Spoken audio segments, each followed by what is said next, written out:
question is, will the impasse between the Senate and the lower house on Vice President Sara Duterte's impeachment lead to a constitutional crisis? Well, for Senator Win Gatchalian, he says it could. Gatchalian told 1PH sa Totoo Lang that the impending impeachment trial has entered into uncharted territory. That's as both the Senate and House continue to interpret the law and their constitutional roles in the process differently. He added that the confusion over procedure and legal interpretation could delay the trial or lead to further complications. Gatchalian is one of 5 senators who voted against returning the impeachment case to the lower house. Hindi natin alam kung ano magiging reaction ng lower house. Hindi rin natin alam kung ano bang reaction ngayon. Baka nga sa mga taong hindi sang-ayon sa nangyari, pwede rin sila mag-file ng Supreme Court case para i-clarify ito or i-compel ang Senado. So ang punto ko dito, dumami yung uncertainty. At whether to madidelay ito o hindi rin natin masabi dahil nga bago itong nangyari. Now let's hear more from Senator Win Gatchalian himself as he joins us tonight on the program. Good evening, Senator. Welcome to The Big Story. Good evening, Seth. Good evening to our televiewers and listeners. All right, Senator, tomorrow there will be a Senate session, correct? Tomorrow is a Friday. No more, because we already adjourned sine die. Oh. So we're just waiting for the 20th Congress to begin. All right, what's the latest that you're hearing from your colleagues in the Senate? Well, what happened last Tuesday is quite unique in a sense that the word that was used was return. But if you analyze the situation carefully, the case proceeded. So the action and the words do not match. The case proceeded because the Senate President issued summons and he also issued instructions for the prosecution to answer. So in a sense that the case is moving. But the motion return used the word return. But the return has two certifications that are needed. Number one is a certification that everything is in order. The articles of impeachment is constitutional compliant. And then number two, the House of Representatives will still pursue the impeachment during the 20th Congress. But that cannot happen. That certification cannot happen until the 20th Congress begins. Senator, legal luminaries and even framers of the Constitution have opposing views on whether it's acceptable or not. Justice Ascuna said it is, and Christian Bonsod said it's not. So you're right. These varying opinions are just lengthening the process. How can we speed it up? Well, Tess, napuyat nga ako watching both legal luminaries last night. I watched the interview of Justice Ascuna, and then I also watched the interview of Attorney Monsod. And for me, what is basic is what's written in the Constitution. That's why, in my opinion, what is certain is what's written in the Constitution, meaning once the impeachment complaint has been transferred to the Senate or transmitted to the Senate convenes and tries. And all of those issues that is surrounding the case should be raised during the trial proper, as I elaborated during the debate.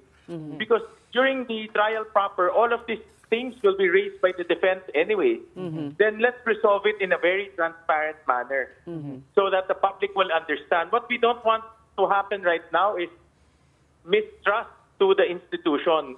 All of these questions are being raised because people are uncertain whether the impeachment case will continue or not. And that uncertainty is also creating mistrust to the institution. So we need to make sure that there is certainty so that people will trust the institution will carry out its constitutional duty. Okay. Senator Gatchalian, the move of Senator Cayetano to amend the original motion of Senator Bato de la Rosa, what is your sense of it? Was it, thought of at that moment as a compromise, or was it something, some people are calling it a conspiracy? Was it hatched? What feeling did you get about this amendment of remanding the articles of impeachment back to the House?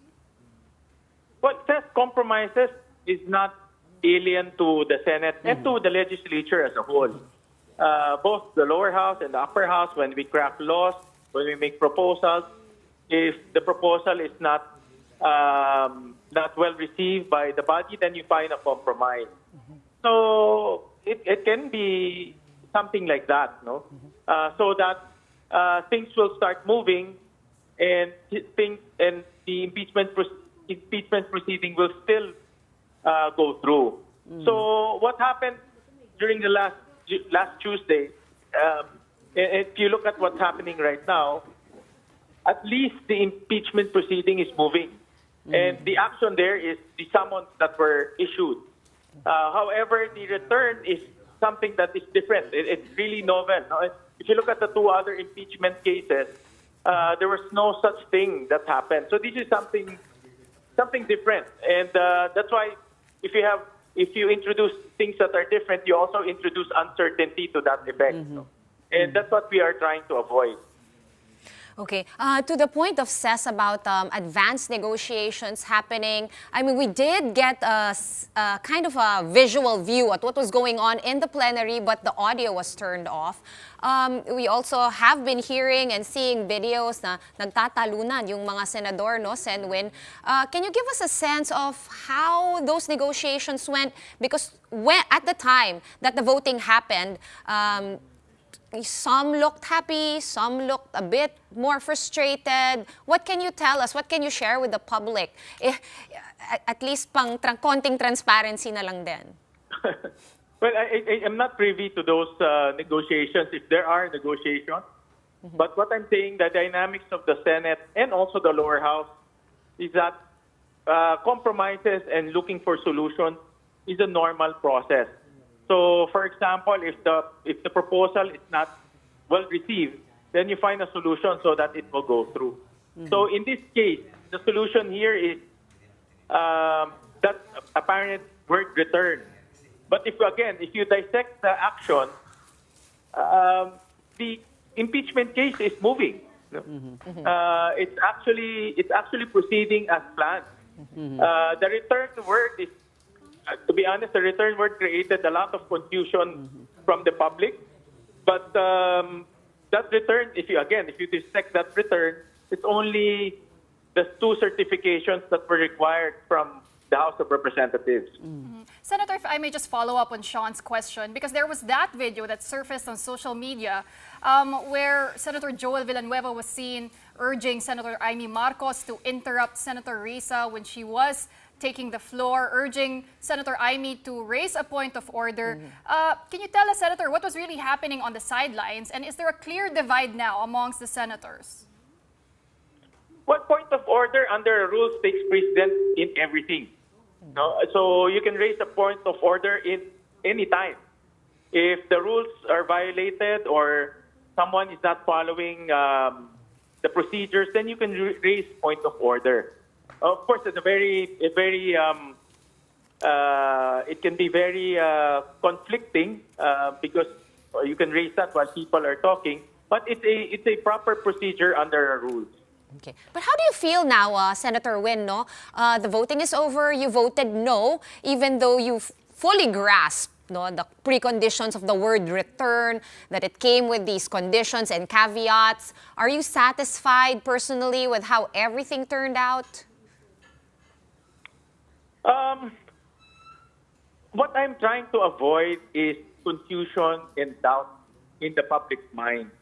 That's what I'm trying to avoid, because even going into the impeachment discussion, even before wearing our robe, there's already doubt in the minds of our public whether the impeachment will continue or not. If you remember, there's that forthwith issue, and then the 2 cancellations. So there's a lot of doubt now. That's what I'm trying to avoid. Right. So my position is all of this discussion should be transparent to the public, and you can only do that if the trial proper begins. But because do you the trial feel proper is open to the public? right? Since you have that feeling, and I want to know if you also have this feeling that there's a script that's being, followed by your other colleagues in the guise of offering a compromise. Everybody is in on it na pala. And this is like a consuelo de bobo na, it's an ongoing process and another bombshell might be.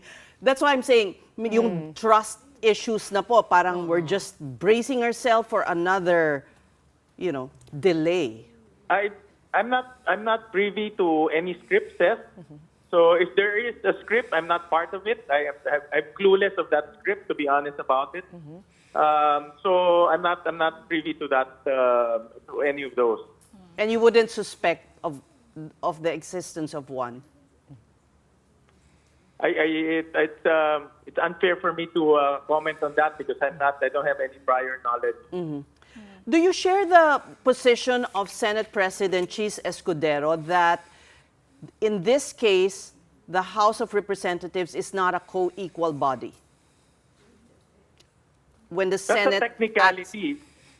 Because we're not in a legislative process anymore. Unlike a legislative process, 2 bills are being deliberated in both houses, and then when we enter into a BICAM, we're co-equals, meaning their voice and our voice are equal. But in this case, it's a process. It starts with the lower house and ends with the upper house. So in that sense, it's a process. I would say that both have their own powers, but they're not the same powers. Okay. Senator, yesterday... It's a very technical question saying co-equals, but because this is a linear process, it starts and ends. We're asking... So unlike in a bill, it can go at the same time. Pero kasi the context of the question, Senator, is how there are those who believe that the Senate cannot order the House to and ask it to attest to whether the impeachment, the articles of impeachment were above board. To answer that question, I will go back to the Constitution. What does the Constitution say? Does the Constitution give us the authority to order the lower house to correct certain deficiencies? It's not in the Constitution. The Constitution clearly says that once it's transmitted to us, we go on trial, and we can once the trial begins, we can either acquit, we can either pass judgment, or even dismiss the case if necessary. Senator, you are one of 5 senator judges who voted against returning the articles of impeachment to the House. Were you surprised with how outnumbered you were, with how your colleagues voted in that particular vote? To be honest, yes. No? Because I was quite surprised with the large number that voted in favor of it. No, I thought it will be quite close. Because the word "return" is the contentious word. And again, if you go back to the Constitution, it's not in the Constitution that we have the power to return. So, I think I was quite surprised with the sheer number. Okay. Now we know this is water under the bridge, right? But here we are, Senator, and like you said, you guys will be adjourning sine die. But I just want to talk timelines really quickly. you pass the ball to the House is now passing the ball back to the Senate. Is there any schedule change that we can expect? When will you guys be meeting after June 13 still to discuss the motion of the House that they submitted to you? Yesterday, we also spoke to your new impeachment spokesperson, Attorney Reggie Tongol, and he said, no matter what happens, the timeline naman doesn't change. So it gave me the impression na, there's a lot of dribbling, yes, pero ultimo naman, 20th Congress na rin babagsak ito. Just wanted to get your thoughts on the schedule. Yeah. Well, if you look at the timeline, the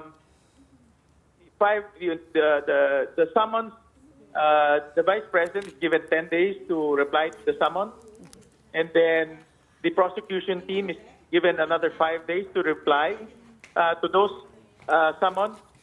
So we're talking about around June 26. Actually, I mapped it out. So you only have from June 26 to June 30, about 4 days till the new Congress steps in, because the new Congress will step in June 30. And at that time, the 19th Congress prosecution team will end their term as well. So hindi na namin kayo makikita na karog, Senator? Hindi, may June 23 pa nga. Yung June 23 na lang or 26? Yeah, because may gap siya eh. Mayroon siyang vacuum between June 30 all the way to July 28 when Congress convenes. Kasi walang prosecution team eh. That's another complication. Okay. All right. So, so nakikita ko July 28 that when Congress convenes again, then they will appoint their new prosecution team. All right, we thank you so much for talking to us, Senator Win Gatchalian.